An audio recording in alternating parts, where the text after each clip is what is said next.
эфирде аңалыклар вакыты, студияда Лина Хасеншина. Бүгінгі шығарылышта ознақайлылар ботырларын ұнытмай.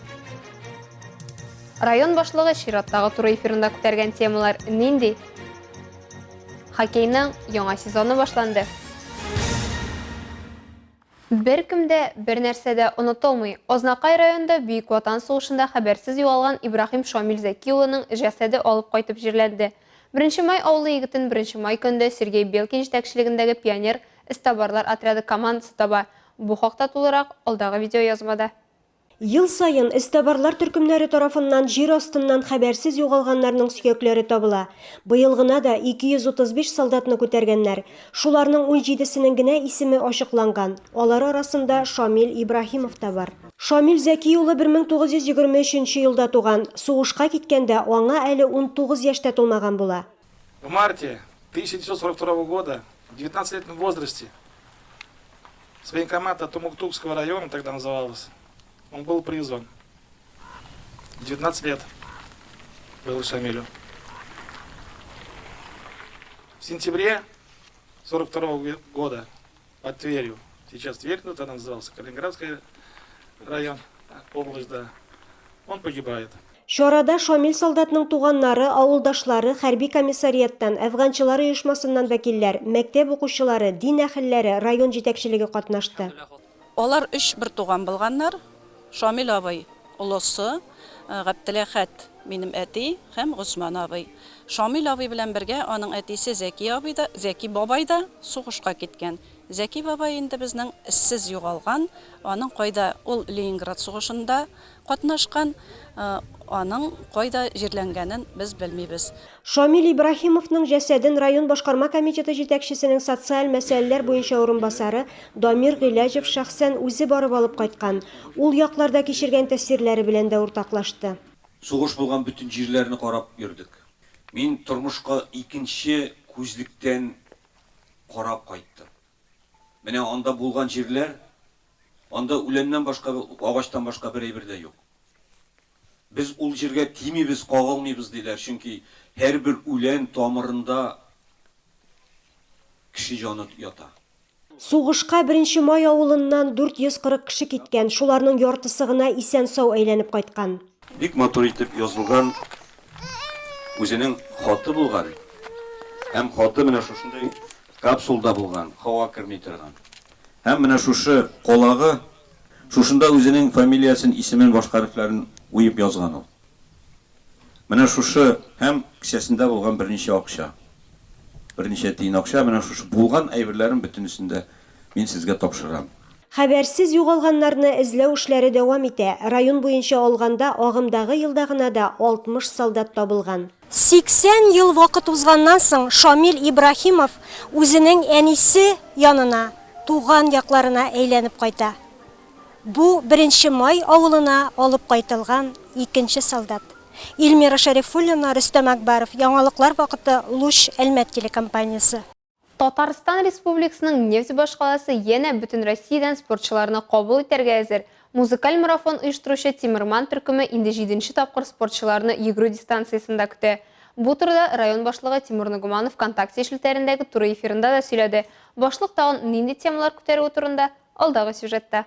Рад вас всех приветствовать на эфире.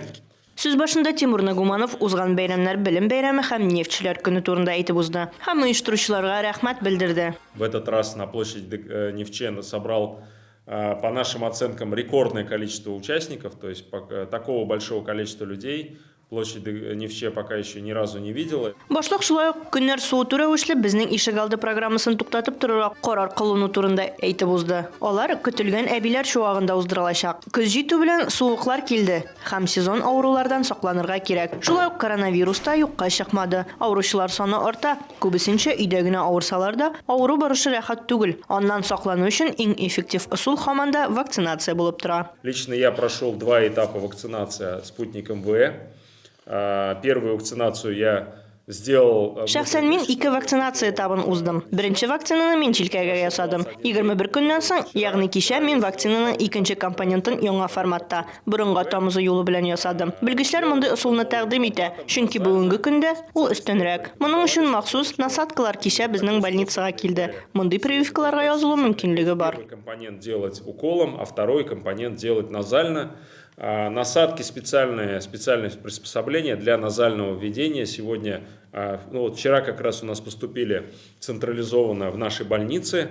Эфирның төп темасы булып ял көннәрендә узачак спорт чаралары булды. 10 сентябрьдә Әлмәт музыка ярым марафоны Тимерман чараларын оештыручыларның традицион старты узачак. Республиканың Нефть башкаласында спортчылар 3, 10 һәм 21 километр дистанциялар уза алачак. Чараның төп юнәлеше аның музыкальлеге. Бөтен дистанция буенча катнашучылар өчен колонкалар урнаштырылачак. Ә плейлист катнашучыларның үзләре тарафыннан билгеләнәчәк. Шәршәмбе көнне алар Тимерман социаль җилтәрендә үз композицияларын калдыра алачаклар. Чара кысаларында шулай ук Әлмәттә беренче тапкыр плогинг узачак. Ул 9 сентябрьдә 18 сәгатьтә шәһәр су саклагычында узачак. Аның турында эфирның кунагы Тимерман сериясе башкаручы директоры Алена Комарова сөйләде. Теләге булган һәркем Тимерман спорт чаралары сериясе командасы белән чүпчәр җыя алачак. Стартка теркәлү бушлай. Марафон шулай ук үз эшенә мәктәп укучыларының бәхет артыннан йөгерү кебек гомум шәһәр чараларында ала. Аның белән эфирның тагын бер кунагы спорт идарәсе башлыгы Дмитрий Балкалдин таныштырды. В себя включает помимо забега еще и определенные задания экологической направленности. И таким образом получается, что 10 числа в 10 часов мы в 10 утра собираем всех школьников на нашей дистанции. Стартуют они традиционно от площади ДК Невче, и финиш у них в районе молодежного центра. Йөгерүгә теркәлү башланды. Анда теләгән барлык укучылар да катнаша ала. Йөгерү өчен алар беренче беләзекләрен алалар. Икенчесен бер атнадан Сакчыл Әлмәт гомум шәһәр фестиваленә макулатура китергәч алып, аны истәлекле бүләккә алмаштыра алачаклар. Бу турыда тулырак киләсе сюжетларыбызда карагыз. Алия Байрамалова, Яңалыклар вакыты, Луч Әлмәт телекомпаниясе.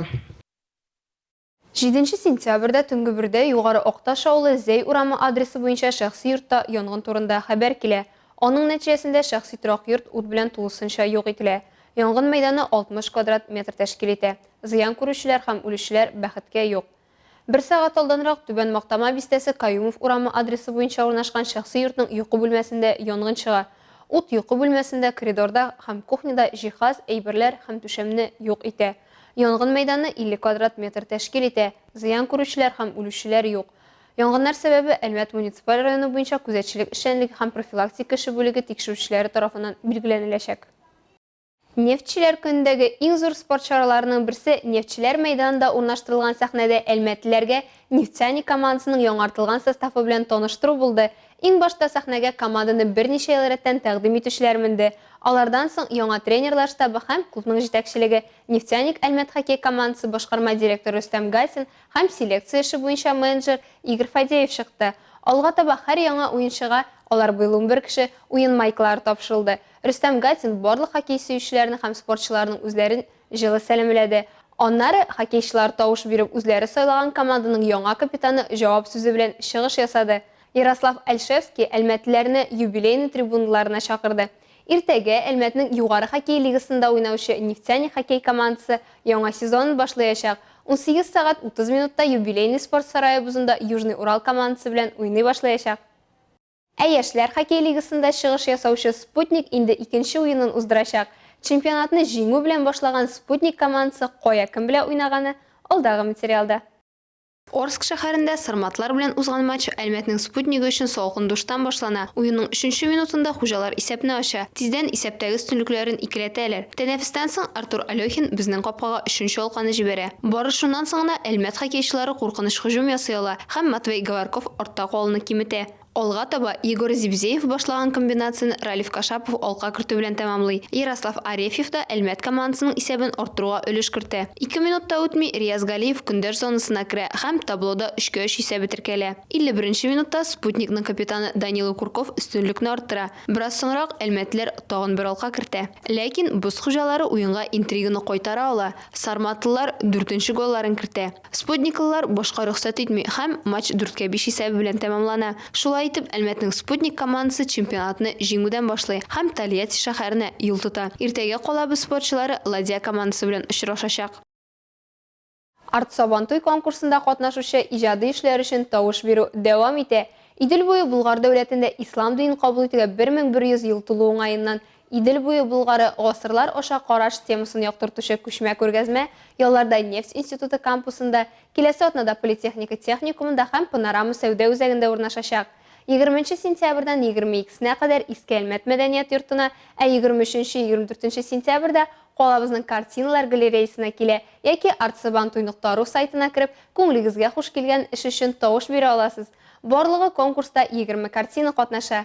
Исегезгә төшерәбез, Татнефть хәйрия фонды ярдәме белән үткәрелүче рәссамнар конкурсы быел 9-нчы тапкыр уза. Татарстан, Башкортстан республикалары һәм Санкт-Петербург шәһәре рәссамнары арасында җиңү яулаганнар 1 октябрьдә картиналар галереясында бүләкләнәчәк. Әлегә шулар, мин Лина Хәсәншина һәм монтаж операторы Оля Берамалова сезнең белән сау булашабыз. Исән-имин булыгыз.